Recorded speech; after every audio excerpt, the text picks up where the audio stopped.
What is up, everyone? Welcome to day 7 of the 31 Days of Dread. We're moving into our clown block, and here's a movie.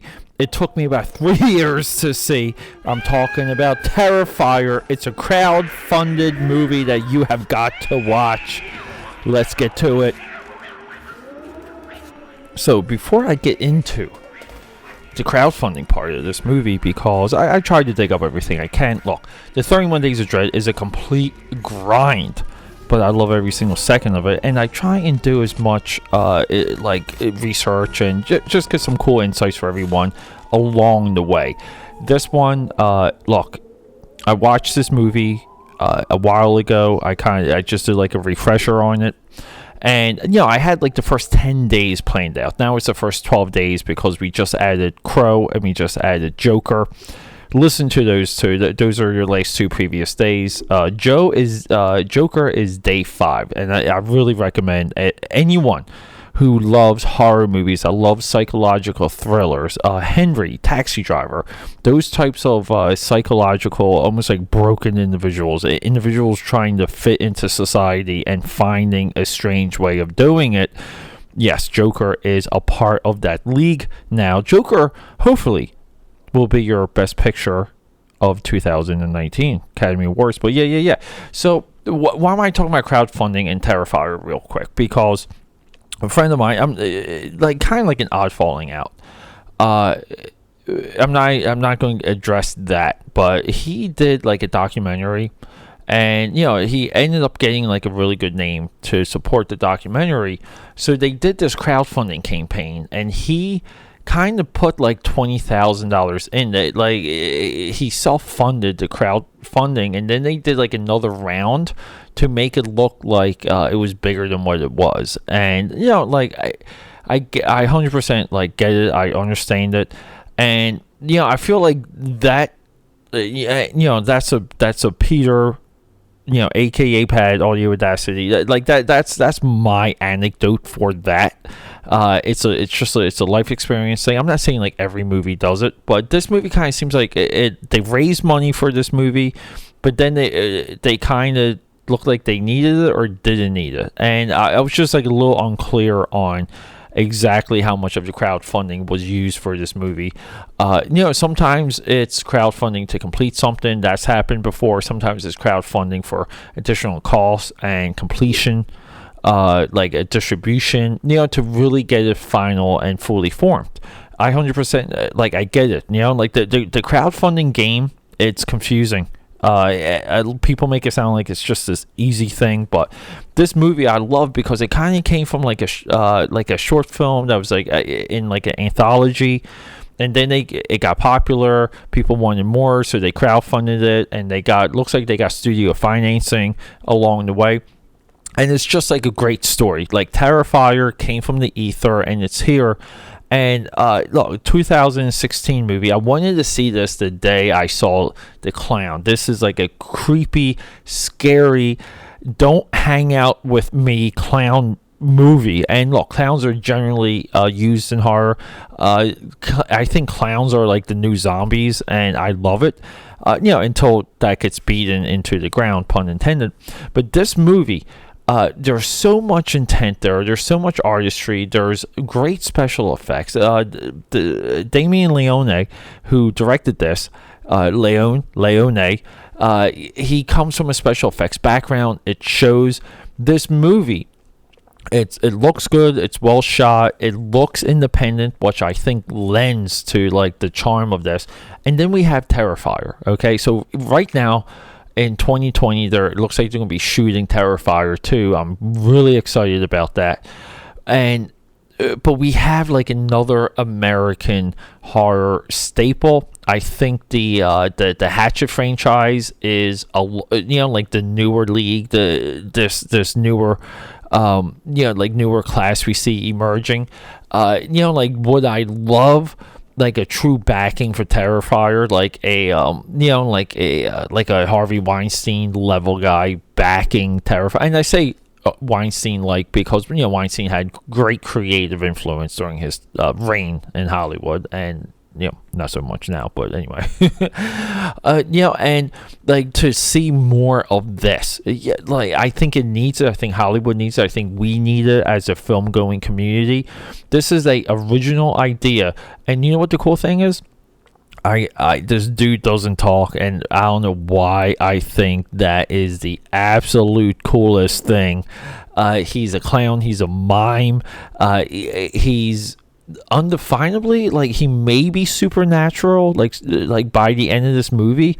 I just watched See No Evil with Kane, the WWE movie. I'm thinking about doing See No Evil 1 and 2 as a 1-2 block, and at the end of that movie they kind of have the same thing where all of a sudden, is he supernatural, question mark, because it's hard, I guess they both are, because it does explain their strength and invulnerability, and even like extra senses.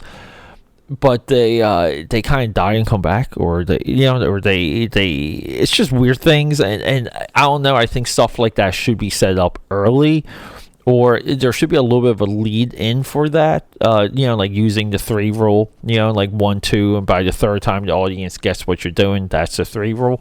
But this movie, we are introduced to a wonderful villain, a wonderful bad guy. This dude is Michael Myers level. He is Jason Voorhees level. He's Hatchet level, and the Terrifier himself as the clown.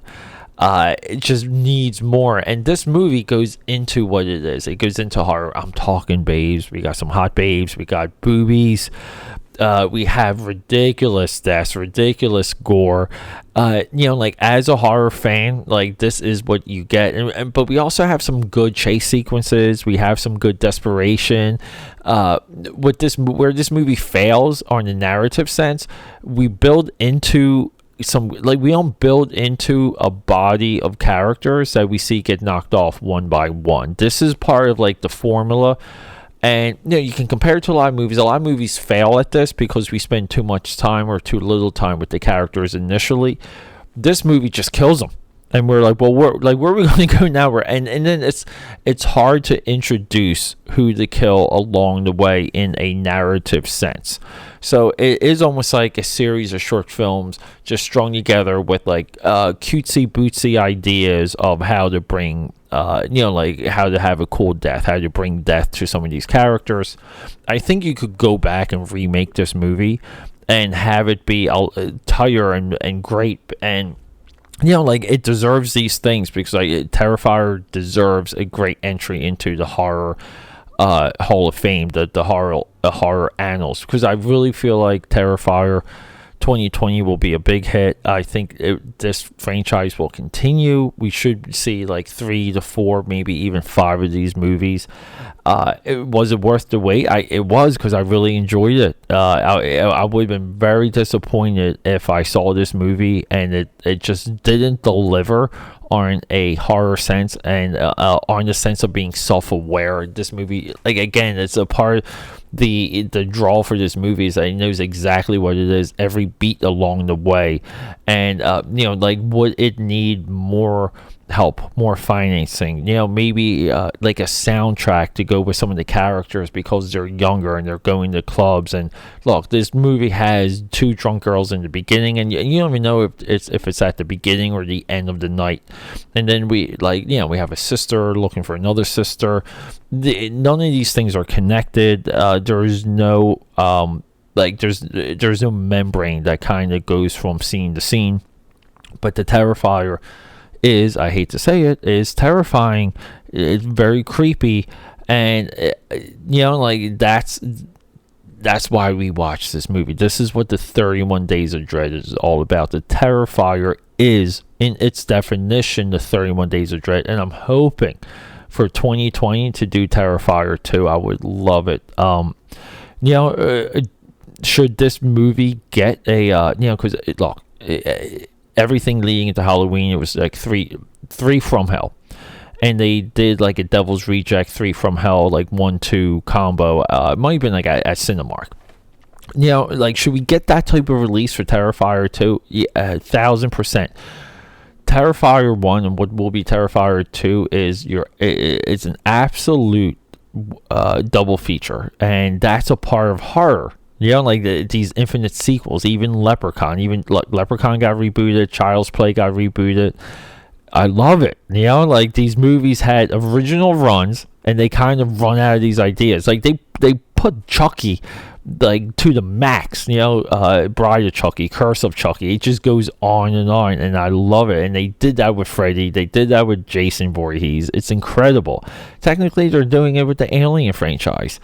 And you know, Terrifier. I want Terrifier to go on that run.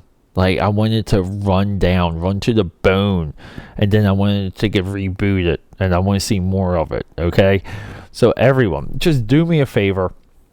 You know, this is a completely enthusiastic review, but go see Terrifier, and let me know. Let me know what you feel about it, what you think about it on social media, on Twitter at AKAPAD, Instagram AKAPAD13. Just search AKAPAD into your browser. You will find me on YouTube and Facebook, AKAPAD13 on Facebook. I want to interact with you. I think this one movie, if you're young and you want to get creative and you want to swing for the fences and create things, this is the movie for you, and this is the story of the movie for you. And I just get juiced up just when I see these types of movies and when I read about them, and I want to read more. That's probably what I'm doing after this, but I kind of do have to watch a couple more movies for you guys, so I'll fit it in. Hey, I love you, rock and roll, and until Day 8, The Night Watchman, it's the 31 Days of Dread. I love you.